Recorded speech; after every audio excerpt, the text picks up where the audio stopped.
Hello friend, welcome to HD tutorial YouTube channel. Friends, हम लोग political science का practice set solve कर रहे हैं, जो इसका 12वां पार्ट है। इसके पहले का वीडियो भी आप लोग देखना चाहते हैं तो देख सकते हैं प्लेलिस्ट में जा कर के, जो आपके आगामी एग्जाम टीजीटी पीजीटी के लिए काफ़ी हेल्पफुल होगा। तो चलिए वीडियो को शुरू करते हैं और आज का पहला प्रश्न देखते हैं। यदि वीडियो अच्छा लगे तो चैनल को सब्सक्राइब और लाइक ज़रूर कर लीजिएगा। 76 नंबर क्वेश्चन है, 9 उदारवाद के प्रवर्तक कौन थे? तो 9 उदार प्रवर्तक जो थे वो दुर्खीम भी थे, नोजिक भी थे और राल्स भी थे। ठीक है, तो डी ऑप्शन इसमें सही हो जाएगा, उपर्युक्त सभी। ठीक है, ये जो सभी लेखक हैं जो है 9 उदारवाद के प्रवर्तक के रूप में जाने जाते हैं। ठीक है, तो डी ऑप्शन इसमें आपका सही हो जाएगा। 77 नंबर क्वेश्चन है, संयुक्त राष्ट्र के घोषणा पत्र पर कितने राष्ट्रों ने 26 जून 1945 को हस्ताक्षर किए थे? तो करेक्ट आंसर हो जाएगा आपका ऑप्शन नंबर ए, 51। ठीक है, 51 देशों ने मिलकर के 26 जून 1945 को संयुक्त राष्ट्र के घोषणा पर जो है हस्ताक्षर किए थे। और इसकी संयुक्त राष्ट्र संघ की स्थापना अगर पूछेगा तो स्थापना जो हुई थी वो 24 अक्टूबर, ठीक है, 1945 को हुई थी। ठीक है, और जो हस्ताक्षर हुआ था वो 26 जून को हुआ था। ठीक है, और इसमें वर्तमान में सदस्य देश भी पूछता है, तो कितने सदस्य देश हैं?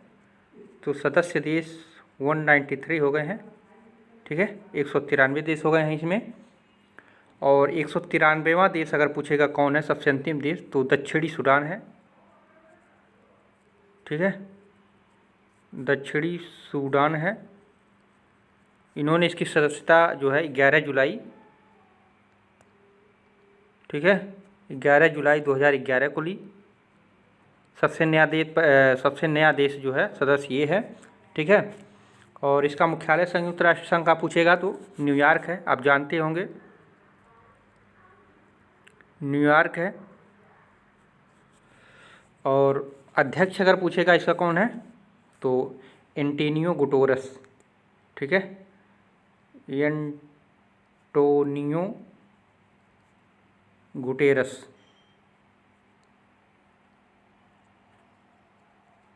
ठीक है, तो इतना पॉइंट आप लोग याद रखिएगा। संयुक्त राष्ट्र संघ की घोषणा पत्र पर जो 26 जून 1945 को हस्ताक्षर हुए थे तो 51 देश थे।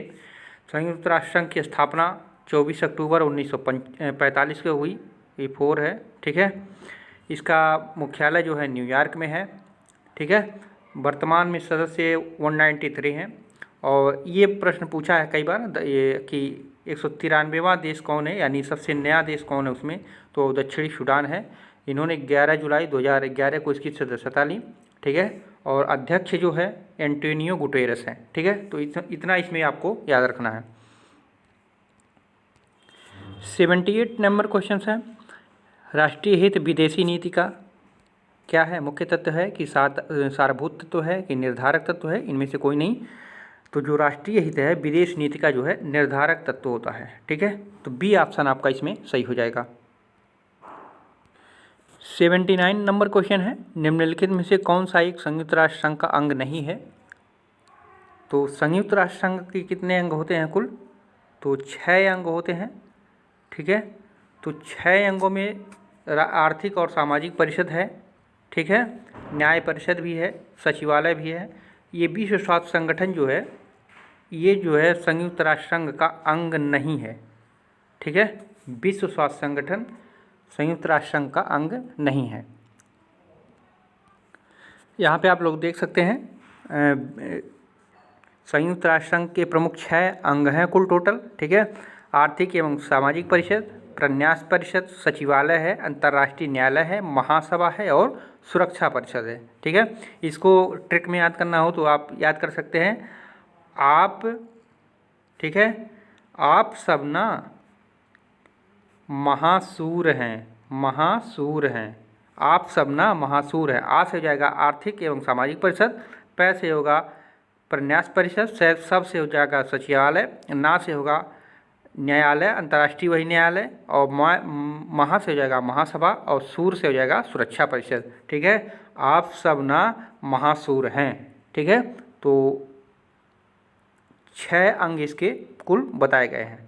ठीक है, तो इन 6 अंगों को याद रखिएगा, कहीं से भी कुछ इसमें से पूछा जा सकता है। ठीक है, 80 नंबर क्वेश्चन है, गुटनिरपेक्षता की नीति के प्रतिपादक थे। तो आप लोग जानते होंगे, ये बहुत ही सिंपल सवाल है, जवाहरलाल नेहरू थे। ठीक है, तो सी ऑप्शन इसमें आपका सही हो जा रहा है। 81 नंबर क्वेश्चन है, शीत युद्ध वाक्यांशतः मूलतः संबंधित था। तो शीत युद्ध किससे संबंधित था? तो ये संयुक्त राज्य अमेरिका और सोवियत संघ। ठीक है, पूर्वी राष्ट्र और पश्चिमी राष्ट्र। तो ए ऑप्शन इसमें आपका सही हो जाएगा। शीत युद्ध का मतलब क्या होता है, आप लोग जानते होंगे कि दोनों तरफ से जो है आक्रमण की तैयारी रोज होता रहे, लेकिन आक्रमण ना हो। ठीक है, जलन एक दूसरे में, देश भाव एक दूसरे में बना रहे, ऐसा लगे कि अब लड़ाई हो जाएगा, अब लड़ाई हो जाएगा, लेकिन लड़ाई ना हो, तो उसको जो है शीत युद्ध की संज्ञा दी जाती है। ठीक है, तो ये जो शीत युद्ध हुआ था संयुक्त राष्ट्र अमेरिका और सोवियत संघ के बीच हुआ था। ठीक है, तो ए ऑप्शन इसमें आपका सही होगा। 82 नंबर क्वेश्चन है, आसियान दक्षिण पूर्वी एशिया के राज्यों का संगठन है। ये आसियान जिसको कहते हैं, ठीक है, की स्थापना 1967 में हुई। इस संगठन का एक सदस्य नहीं है, एक सदस्य है पूछा है। ठीक है, तो एक सदस्य है, कौन सा है?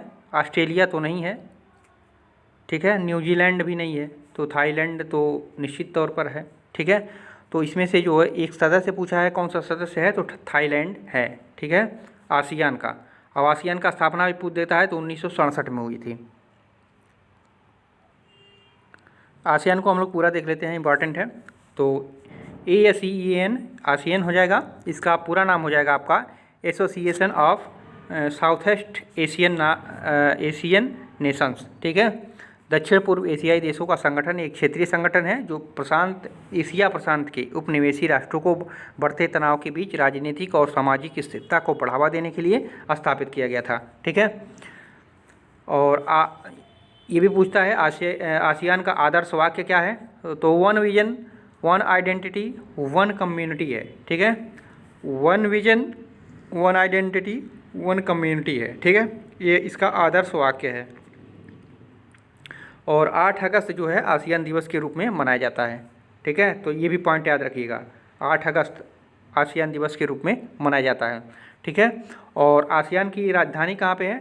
वही सचिवालय, ये आसियान का सचिवालय जो है इंडोनेशिया के राजधानी जकार्ता में है। ठीक है, तो ये जकार्ता में है आसियान की राजधानी, इसको भी आप लोग याद रखिएगा। और इसमें थोड़ा सा और है, सदस्य राष्ट्र कितने हैं इसमें? तो कुल 10 देश हैं इसमें शामिल। ठीक है, तो देख लीजिएगा जल्दी जल्दी। इंडोनेशिया हुआ, Malaysia, Philippines, Singapore, Thailand, Brunei, Vietnam. ठीक है, और उसके बाद जो है लाओस है, म्यांमार है, कंबोडिया है। 10 देश इसमें शामिल हैं। ठीक है, 10 देश शामिल हैं इसमें, तो इतना आप लोग जो है ध्यान में रखिएगा। 83 नंबर क्वेश्चन है, संयुक्त राष्ट्र सुरक्षा परिषद में रूस को अस्थायी सदस्यता उसकी किस योग्यता के आधार पर दी गई है? तो उसके जो है पूर्वी सोवियत संघ का उत्तराधिकारी राज्य के रूप में उसको मान करके जो है संयुक्त राष्ट्र सुरक्षा परिषद में उसकी सदस्यता उसको दी गई है। ठीक है, पूर्व सोवियत संघ का उत्तराधिकारी राज्य के रूप में। ठीक है, तो ए ऑप्शन आपका इसमें सही हो जाएगा। 84 नंबर क्वेश्चन है, निम्न में से कौन वैश्वीकरण को दर्शाता है? तो 4 दिए हैं, इसमें से कूट को छांटना है। वैश्वीकरण को कौन दर्शाता है पूछा है। ठीक है, तो राज्यों की अर्थव्यवस्था को व्यवस्थाओं का बढ़ता विलय, तो ये तो दर्शाता है वैश्वीकरण को, सही बात है। राजनीतिक अस्थिरता ये नहीं दर्शाता है। ठीक है, वैश्वीकरण को राजनीतिक अस्थिरता नहीं दर्शाता है। तीसरा है सूचना का बढ़ता हुआ प्रवाह, तो ये भी दर्शाता है। और बढ़ती हुई भौगोलिक अंतर्निर्भरता, तो ये भी दर्शाता है। ठीक है, तो 1, 3 और 4 आपका सही हो जाएगा। तो 1, 3, 4 देखिए यहाँ पर डी कूट में है तो सही हो जाएगा। ठीक है, राजनीतिक स्थिरता जो है वैश्वीकरण को नहीं दर्शाता है। ठीक है, ये चीज़ आप लोग जान लीजिए।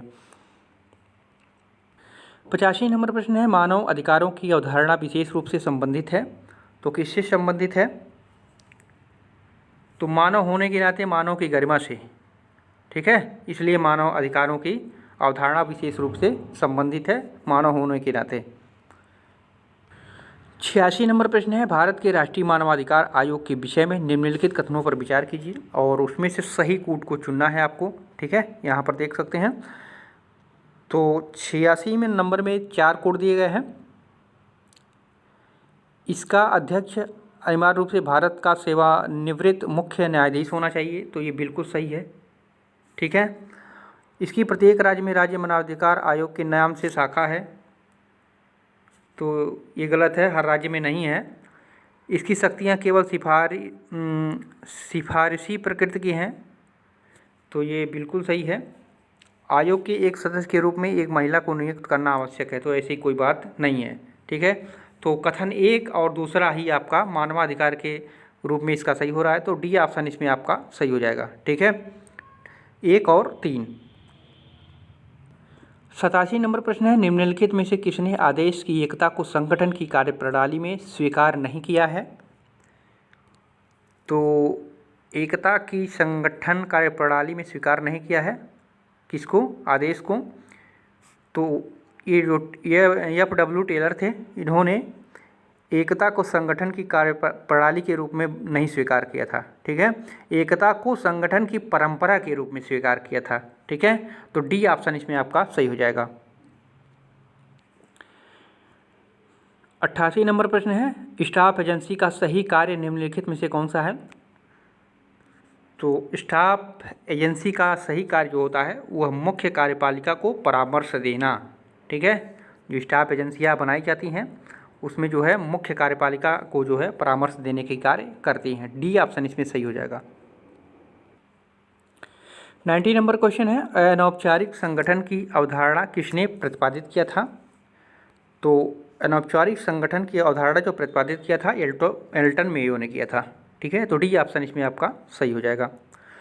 तो फ्रेंड्स, ये रहे महत्वपूर्ण 15 प्रश्न जो आपके एग्जाम के लिए काफ़ी हेल्पफुल होंगे। पूरा वीडियो देखने के लिए आप सभी को धन्यवाद।